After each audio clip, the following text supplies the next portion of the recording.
We're here today with batch number 51 of the Ecochateas Club, and this month's batch is a light roast oolong tea from the Yushan area.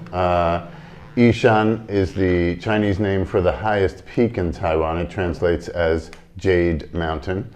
So this is light roast Yushan High Mountain Oolong Tea, winter 2019. It's harvested from a certified organic farm from a place that we have been visiting for a very long time, like over 20 years, long time, and have eyed this tea farm since our first visit, and slowly have gotten to know the manager of the tea farm and have tasted his tea in the last few years. He and his wife pretty much have their tea spoken for, given that it's not a very large yield. The farm that they manage is in high demand, basically. It's a very secluded, isolated, pristine environment that their plots, they have 2 plots of tea. This is from the plot of tea that we've noticed for many years, and they consider their more premium produce. I think mostly because it's fully planted with Qingxin oolong strain tea trees, the classic oolong strain that is used for high mountain oolongs and for traditional oolongs here in Taiwan. And one of the interesting aspects of this farm is that they have planted seeds produced by the plants on the farm.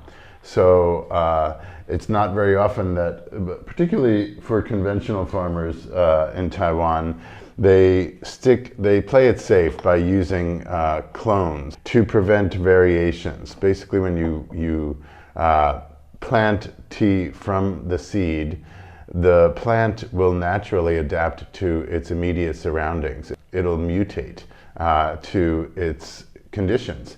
And this is, by definition, unpredictable. But it is nevertheless the same tea plant, and the seeds were produced by the plants growing right next to it. And some of the leaves in this batch I noticed were large and actually resemble the Jinshuan strain. So that's the story behind, if you see these large leaves in there that resemble Jinshuan, if you recognize them for that, they're actually Qingxin grown from seed.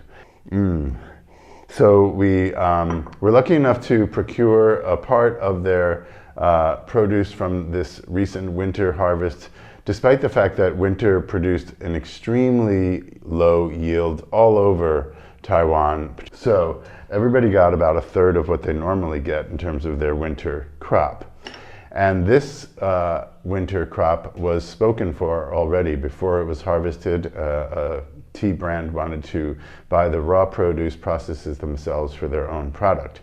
Turns out that they went and inspected the crop on the trees before it was picked and saw that it was so little and decided not to invest in the process of procuring the raw leaf and processing it. So, long story short, our friends processed the tea themselves, and we got to have a share in it, just enough to share with the Ecochateas Club. Truly, just enough.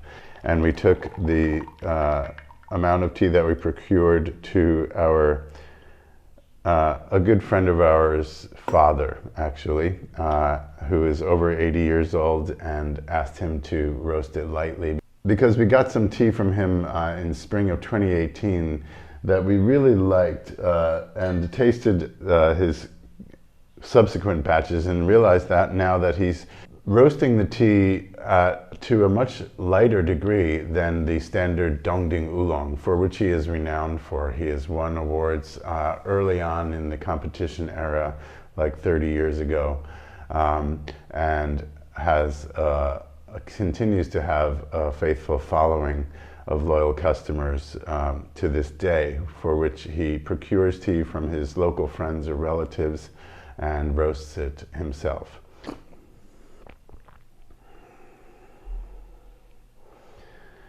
It's so balanced. There's mellow vegetal tones, there's light pastry tones, Very soft, sweet and savory notes. Really soothing. I forgot to pour off the end of the first brew there. We're on to our third already.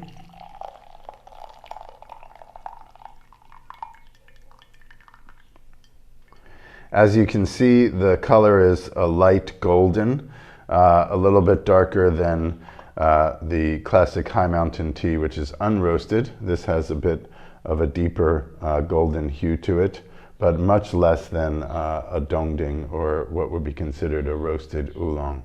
It's just barely roasted enough. It was what is called dry roasted, which is basically a preliminary roast to remove any remaining moisture from the leaves that might have been in the stem part of the leaf that got absorbed into the leaf post-production. That's typical, that's classic. So the leaves hold some moisture in their thicker stems, and that eventually gets out into the leaves. And it results in what's called 杂味, or a mixed or muddled flavor. That purity is lost because moisture has infiltrated the leaf, so to speak, and that clean crispness is kind of compromised to an extent. It can be remedied by a simple roast, typically at about 80 degrees Celsius for a couple of hours. Very straightforward. They did that. They actually roasted it, I think, for 4 hours initially. And Grandpa said, this tastes pretty good. This is, it cleaned up nicely. And grandson said, I think Andy wants a little bit more than that. He wants a little bit more obvious roasted flavor.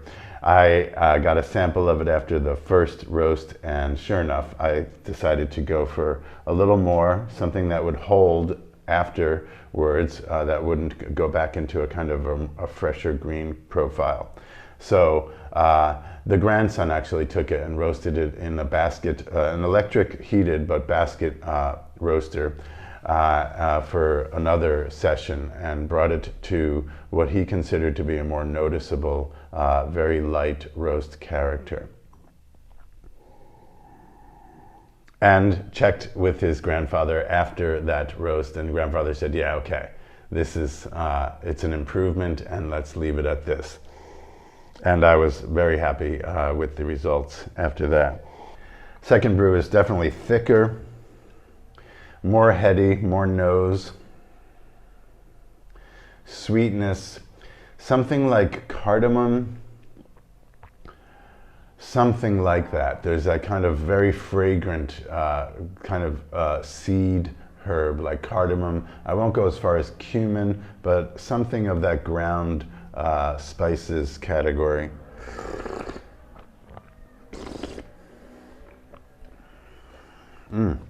Definitely a really satisfying savory note, but not spicy, not so herby as oregano or thyme or something like that. It's more of the seed spice.